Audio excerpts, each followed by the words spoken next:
Have you ever noticed how some people speak about their future as if it has already happened? They don't say, "I hope it works out." They say, "It's coming." They don't say, "Maybe one day." They say, "I'm aligning with it." There is a certainty in their tone that feels almost magnetic. They talk about the universe like it's a collaborator.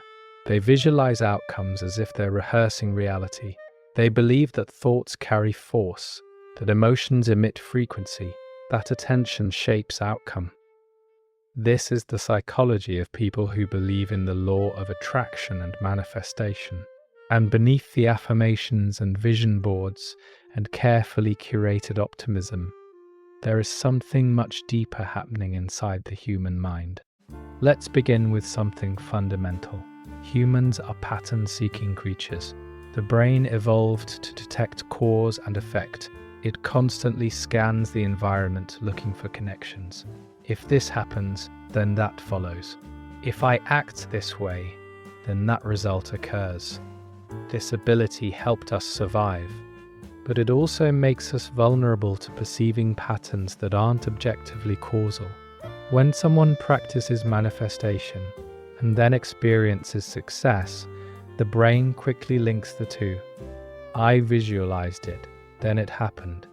Therefore, my visualization caused it. This is not stupidity. It's cognitive wiring. Psychologists call it illusory correlation. The mind prefers a meaningful connection over randomness because randomness feels unstable. Now imagine a world that often feels chaotic. Economic shifts, relationship uncertainty, health scares, social comparison amplified by constant digital exposure. In a world that feels unpredictable, the belief that your thoughts influence reality restores something powerful: agency. Agency is psychological oxygen. When people believe in manifestation, they are often protecting their sense of control. The law of attraction offers a compelling message. You are not helpless. You are not at the mercy of external forces. Your inner world matters. That message is emotionally stabilizing. There's also something neurologically fascinating happening. When someone visualizes a desired outcome in detail, the brain activates many of the same neural pathways involved in actually performing that action. Athletes use visualization because it primes the motor cortex and strengthens neural rehearsal. Manifestation practices often involve repeated visualization, emotional immersion, and affirmations. This process increases salience. In simple terms, the brain begins to prioritize opportunities related to the desired goal. The reticular activating system, a filtering mechanism in the brainstem, determines what enters conscious awareness. When you repeatedly focus on something, you start noticing related opportunities. It can feel like the universe responding. In reality, attention is sharpening. Here's where it gets more nuanced. People who strongly believe in manifestation often score high in what psychologists call internal locus of control. They believe outcomes are influenced by their actions rather than external fate. Even when framed spiritually, manifestation is psychologically empowering. Instead of saying, "Life happens to me," they say, "Life responds to me." That subtle shift changes behavior. They take more action. They speak more confidently. They pursue opportunities more persistently. And those behaviors increase probability of success. When success follows, the belief strengthens. The loop closes. But manifestation belief is not only about success, it's also about emotional regulation. Visualizing a desired future produces positive affect. Hope increases dopamine. Anticipation activates reward pathways. When someone repeatedly imagines achieving their goals, they experience microbursts of emotional reward. This can reduce anxiety about the present. It creates psychological momentum.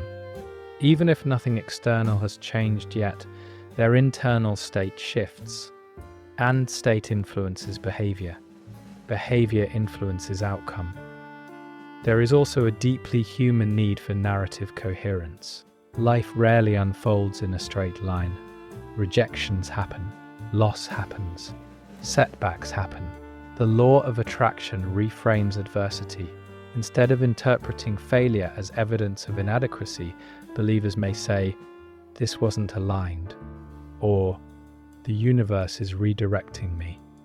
That reframing protects self-esteem. It preserves long-term optimism. In cognitive behavioral therapy, reframing is a powerful technique. Manifestation culture often does this intuitively, though sometimes in exaggerated ways. However, there is a shadow side. If success is attributed to positive thinking, failure can be attributed to negative thinking. This can create self-blame. I didn't manifest it correctly. I allowed doubt. I attracted this negativity. In extreme cases, this can become psychologically heavy. It overassigns personal responsibility for uncontrollable events. The same belief that provides empowerment can turn into self-criticism. Let's explore personality patterns.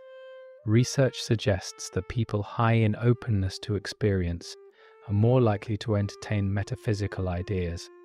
They are comfortable with abstraction, symbolism, and intuitive reasoning.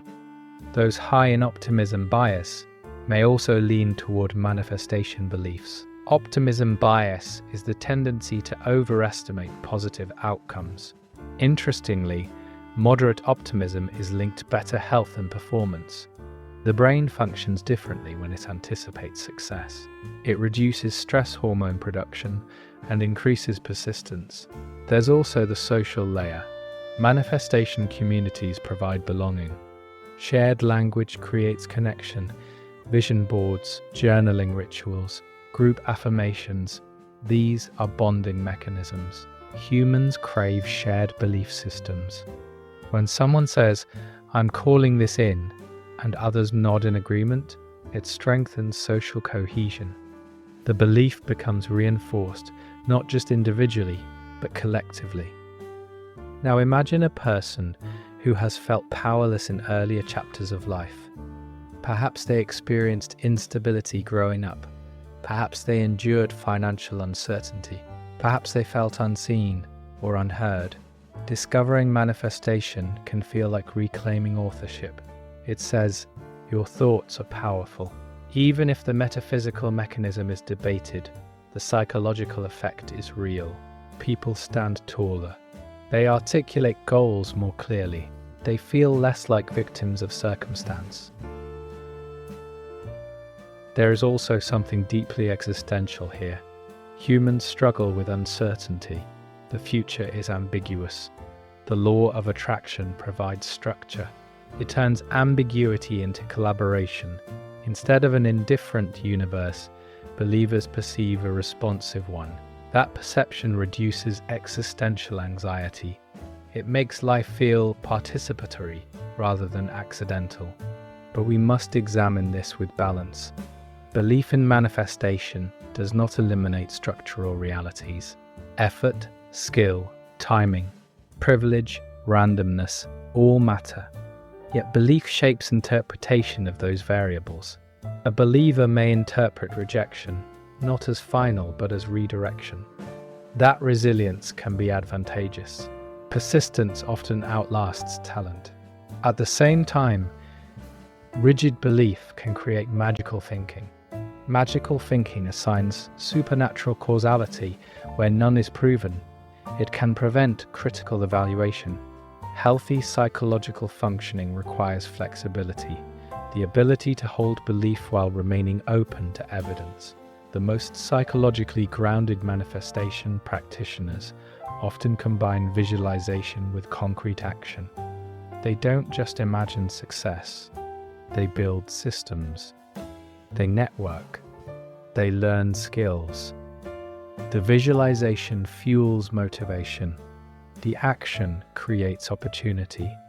In that combination, Belief becomes catalyst rather than substitute. There's a powerful psychological principle called expectancy theory. It suggests that people are motivated when they believe effort will lead to performance, and performance will lead to reward. Manifestation strengthens expectancy. It increases perceived linkage between thought, action, and outcome. That belief increases motivation. Increased motivation increases behavior. Behavior increases results. Again, the loop closes. And then there's the emotional dimension. When someone truly believes they are attracting abundance, they behave differently in conversations. They exude confidence. They make eye contact. They negotiate assertively. That social energy influences how others respond. Humans mirror emotional states. Confidence can evoke trust. Optimism can evoke collaboration. But perhaps the deepest layer is this. Manifestation belief reflects a refusal to surrender to chaos. It is a psychological rebellion against randomness. It says, I matter, my focus matters, my intention matters. Whether interpreted spiritually or cognitively, it restores meaning. If you believe in the law of attraction, ask yourself something honestly. Does this belief make you more proactive or more passive? Does it inspire disciplined action or replace it? Does it reduce anxiety or increase self-blame? Awareness is key.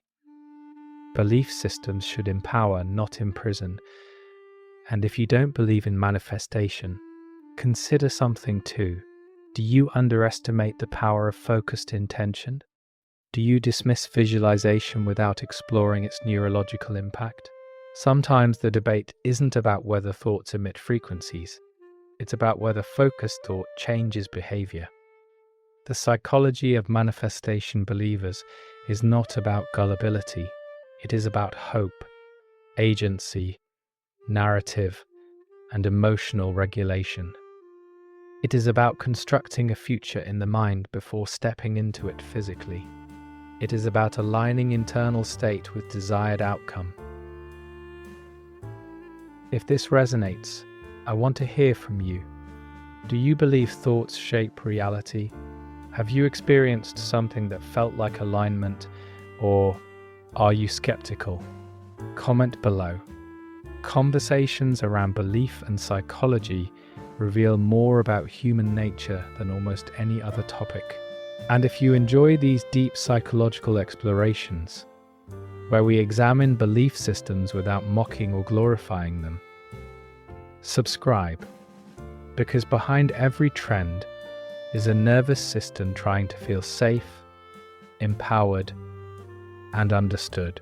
Whether you call it manifestation, expectancy, visualization, or mindset, the core question remains the same. How much power do you believe your inner world has over your outer one? And what happens to your behavior the moment you answer that question differently?